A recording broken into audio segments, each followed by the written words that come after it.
Hey, what's good, family? How y'all doing? So I'm sitting there chilling at home. I wanted to hit y'all up with another question.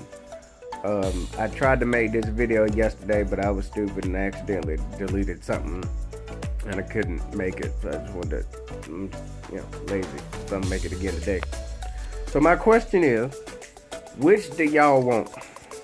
Do y'all want to be unified or divided? Coming off of the whole, metropolitan, Moscow patriarch and Constantinople ecumenical patriarch stuff. You know what I'm saying? And me, being black, living here in Japan, looking at all the stuff that's happening in America over the last 5 going on 6 years. I don't get everything. You know what I'm saying? Because the only thing I get now is the news. I ain't there. But only thing I get, is worrying me. You know what I'm saying? So, I'm asking y'all again, which one y'all want? I want to be unified or divided? Now, y'all know I ain't no politician. I don't know nothing about all them policies and whatnot.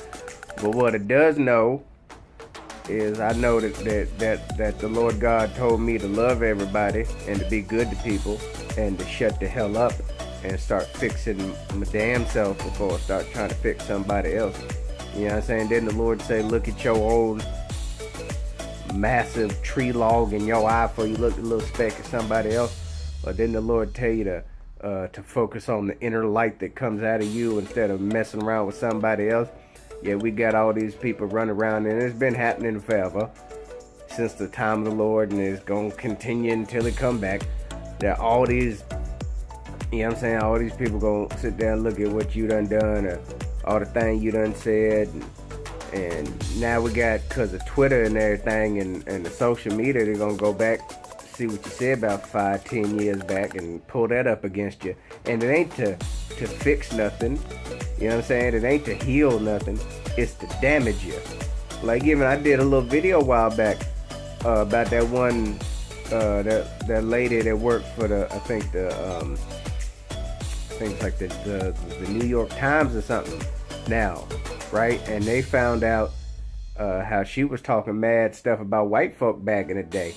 And even that, God forgive me, I may have been complicit in kind of posting that, not necessarily to heal nothing, God forgive me for that. But it's like, you know what I'm saying? People brought that up about her, kind of understandably, to be like, hey, yo, there's a double standard. But then also some people was probably bringing it up just to dump on her, you feel me? And one thing I'm thinking about is just pick one. Pick one. You know what I'm saying? Like, here, for me, I'ma fix any and all problems that my ancestors had with white folk, any of the mean things that white folk did to my family. I'ma fix that all in like 5 seconds. Watch this. I forgive you. See that? You see that? I'm gonna do it again. Watch. I forgive you. Now, I know that's an oversimplification and it ain't that easy, because a whole bunch of stuff we do to people, and we humans, we can't forget stuff easily. We can't forgive stuff easily. But my thing is, like, right now, and I mean that literally, right now, the instant you are watching this right now, what is preventing you from making the effort to forgive somebody? You don't have to completely forgive them right now, but what is stopping you from making the effort for it? Because one thing I think of is I don't want to be a slave in my mind. You know what I'm saying? I don't want to be a slave to nothing. And there's lots of stuff that trips me up. There's a lot of things I get anxious about and paranoid about and nervous about. Like, I don't sleep well. You know what I'm saying? I sleep very not well. You know what I'm saying? Especially when I read the news, something, and all this terror and Saudi Arabia and America and all this bad stuff. Like, that's why I can't watch the news so much. Because if I watch it and I hear all these people hurting and all this pain, it's that I don't sleep well. It messes me up and I can't sleep right. I can start getting nervous and paranoid and upset and stuff, and I can't sleep well. But that being said, it's like I can't. One thing I can't allow is to be a slave in my mind. If that's a slave to paranoia, a slave to anxiety, a slave to fear, a slave to hatred, a slave to pride, a slave to lust. I can't allow myself to do that. God being my help.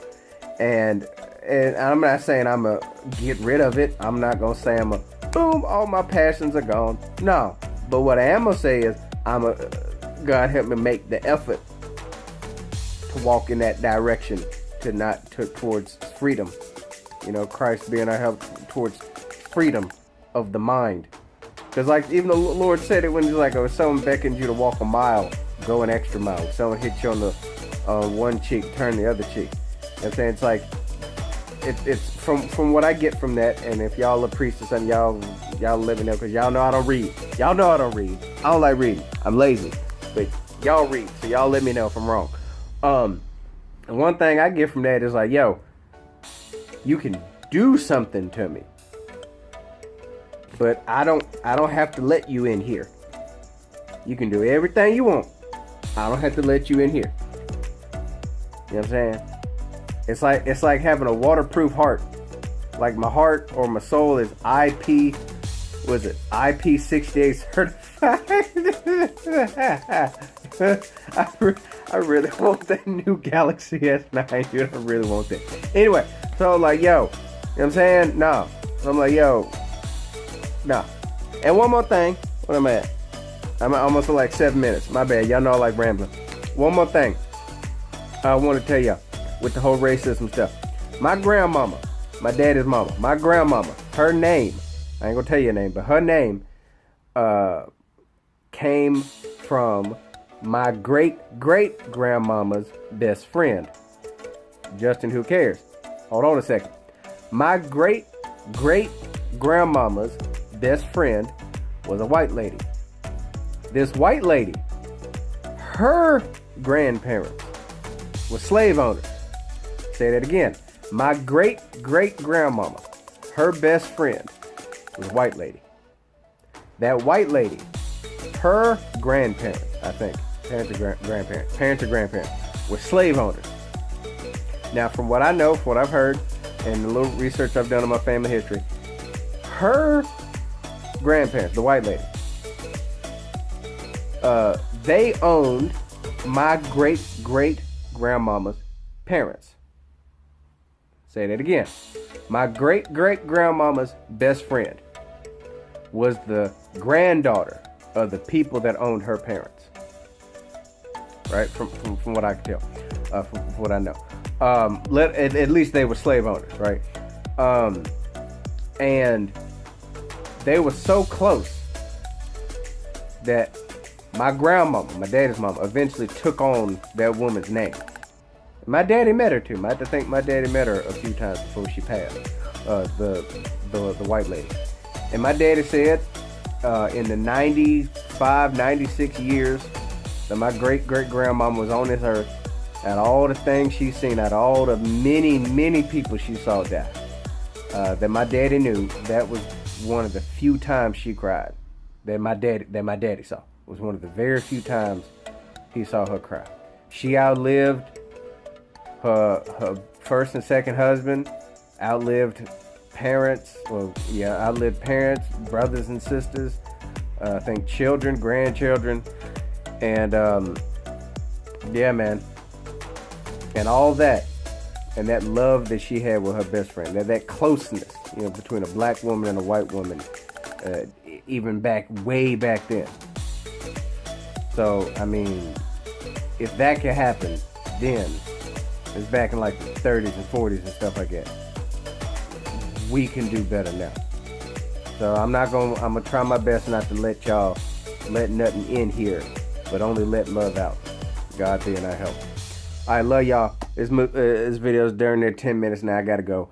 If y'all feel like it, making it this far, thank y'all very much. Comment below, like, hit me up. Talk to me, man. I want to talk to y'all. Y'all holler at me. All right, y'all have a good one. Love you.